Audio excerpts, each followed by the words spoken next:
Assalamualaikum warahmatullahi wabarakatuh. Perkenalkan, nama saya Tridayati. Saya dari kelas 1 Hescek, Prodi Hukum Ekonomi Syariah. Di sini saya akan mempresentasikan tugas bahasa Indonesia yang berjudul analisis kesalahan penggunaan huruf dan tanda baca pada artikel. Penelitian ini mengidentifikasi kesalahan dalam penggunaan huruf kapital, tanda baca, dan penulisan kata yang terdapat pada detik.com.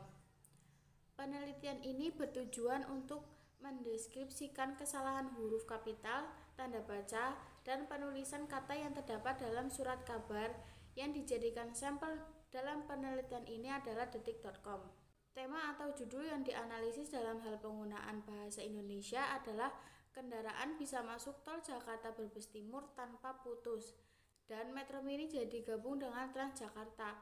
Kandisub DKI berkata, mereka omong doang. Dalam penelitian ini, yaitu data dalam bentuk tulisan berupa kesalahan penggunaan huruf kapital, tanda baca, dan penulisan kata. Berdasarkan hasil penelitian, ditemukan bentuk kesalahan penggunaan huruf kapital, kesalahan penggunaan tanda baca maupun penulisan kata baku. Dalam menulis harus memahami kaidah-kaidah penulisan, salah satunya penggunaan kata yang baku dan penggunaan pedoman umum ejaan bahasa Indonesia. Agar tulisan sesuai dengan kaidah yang baik dan benar dalam penggunaan huruf kapital, tanda baca, dan penulisan kata. Keterampilan berbahasa meliputi satu aspek yang di dalamnya termasuk kemampuan membaca, menulis, mendengarkan, menyimak, dan berbicara.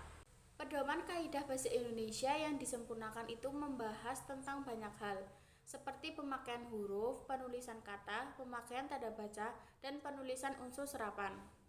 Penggunaan huruf, kata, dan tanda baca yang tepat penggunaannya sangat penting untuk dibahas, guna menghindari banyak kesalahan penggunaan dalam kaidah bahasa Indonesia. Maka dari itu, mengingat banyaknya pembahasan dalam aturan ejaan yang wajib dipedomani, maka makalah ini hanya akan membahas beberapa pembahasan, seperti penulisan huruf-huruf dan penulisan kata. Selanjutnya, kajian pustaka, yaitu mengenai pengertian huruf dan tanda baca. Menurut Keraf, huruf adalah tanda aksara dalam tata tulis yang merupakan anggota abjad atau satuan terkecil dari penulisan nama lambang bunyi yang membedakan arti.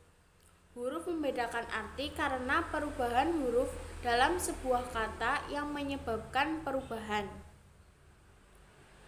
Sedangkan menurut Wijayanti, tanda baca adalah tanda yang dipakai dalam sistem ejaan, seperti titik, koma, titik dua, dan sebagainya. Tanda baca dapat membantu pembaca untuk memahami makna tulisan dengan tepat. Bayangkan jika tulisan tanpa tanda baca. Penggunaan huruf dan tanda baca. Aturan penggunaan huruf dan tanda baca dalam bahasa tulis didasarkan pada penggunaan ejaan yang disempurnakan. Berikut ini akan dibahas mengenai aturan penggunaan huruf dan tanda baca berdasarkan pada buku ejaan bahasa Indonesia yang disempurnakan yang disusun oleh Pusat Bahasa Indonesia Departemen Pendidikan Nasional tahun 2020. Pemakaian huruf meliputi huruf abjad, huruf vokal, huruf konsonan, huruf diftong, dan gabungan huruf konsonan. Penggunaan kata. Penggunaan kata huruf kapital atau huruf besar huruf miring dalam penulisan kata terdiri dari penulisan kata dasar, kata turunan, kata ulang, gabungan kata, kata gantiku, kaummu, dannya, kata depan di, ke, dan dari, kata si dan sang, partikel, singkatan dari akronim, angka, dan lambang.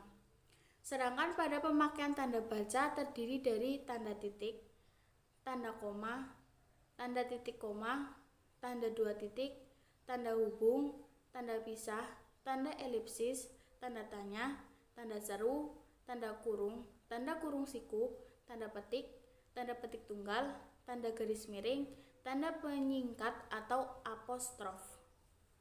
Selanjutnya, analisis dan pembahasan dalam surat kabar detik.com. Terdapat beberapa kesalahan dalam penggunaan huruf dan tanda baca. Antara lain yang pertama yaitu mudik 2016, kendaraan bisa masuk tol Jakarta Brebes Timur tanpa putus. Pembangunan jalan tol Trans Jawa terus menunjukkan perkembangan yang signifikan. Bukan sekedar darurat, sejumlah ruas bahkan sudah bisa operasi dengan kondisi jalan mulus beraspal. Saat musim lebaran nanti, kendaraan bisa masuk tol dari Jakarta sampai Brebes Timur di Jawa Tengah tanpa putus. Sumber dari Detikcom, Jumat 4 Maret 2016 pukul 19.45 WIB. Kesalahan pada ejaan secara garis besar, berita-berita yang dijadikan sampel dalam penelitian ini sudah cukup baik dari aspek ejaan bahasa Indonesia. Namun masih terdapat beberapa kesalahan, diantaranya penulisan kata bukan, sekedar, dan operasi. Terkait dengan tanda baca pada berita tersebut sudah sesuai. Perbaikannya pada berita di atas terdapat kesalahan penulisan pada kata bukan. Biasanya setelah tanda baca titik dilanjutkan dengan spasi dan huruf besar pada awal kata bukan. Selanjutnya kata sekedar yang seharusnya ditulis dengan kata sekadar. Kata operasi juga semestinya diberi imbuhan ber, alasannya agar menjadi kata baku.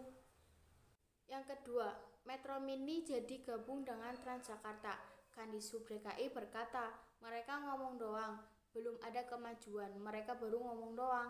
Perusahaannya PT Metro Mini sampai sekarang kan belum jelas siapa, ujar Andri saat dihubungi Detikcom Senin 15 Februari 2016. Kedua, kalau nggak bisa ya masing-masing pemiliknya itu harus nempel operator yang lulus LKPP atau Lembaga Kebijakan Pengadaan Barang atau Jasa Pemerintah. Dalam hal ini yang harus lulus itu kan Kopaja, tapi dari pihak Kopaja sendiri nggak mau bilang sama saya karena ngurus busnya sendiri saja susah, apalagi ngurus bus Metro Mini juga, urainya. Sumber Detikcom Selasa 16 Februari 2016 pukul 19.18 WIB.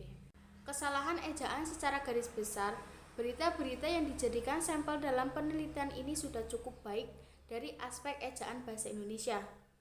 Namun masih terdapat beberapa kesalahan, diantaranya penulisan kata ngomong, enggak, iya, nempel, kan, dan ngurus.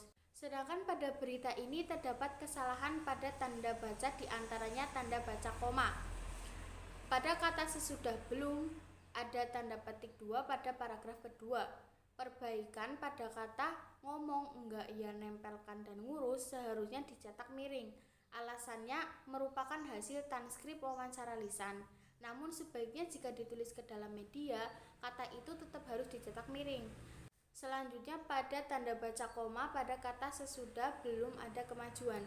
Seharusnya tanda koma diletakkan pada kata setelah kemajuan. Pada paragraf kedua merupakan hasil wawancara, maka harus menggunakan tanda petik 2 pada awal dan akhir kalimat.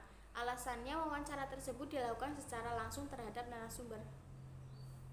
Kesimpulannya adalah penggunaan huruf, kata, dan tanda baca yang tepat. Penggunaannya sangat penting untuk dibahas guna menghindari banyak kesalahan penggunaan dalam kaidah bahasa Indonesia.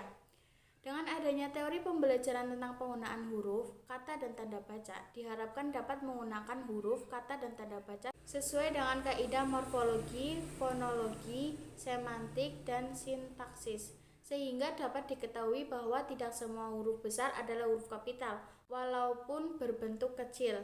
Suatu huruf dapat juga merupakan huruf kapital atau huruf besar. Dalam kaidah huruf kapital, huruf miring ataupun huruf tebal mempunyai kaidah penggunaan yang baik dan benar, sesuai dengan ejaan bahasa Indonesia dan telah diterangkan sebelumnya dalam tulisan tangan atau ketik manual. Huruf miring diberi garis bawah. Begitu juga pada tulisan tebal diberi garis bawah ganda. Tanda baca maka akan menimbulkan makna ganda dalam kalimat tersebut. Demikian presentasi dari saya. Apabila ada kesalahan kurang lebihnya mohon maaf. Wassalamualaikum warahmatullahi wabarakatuh.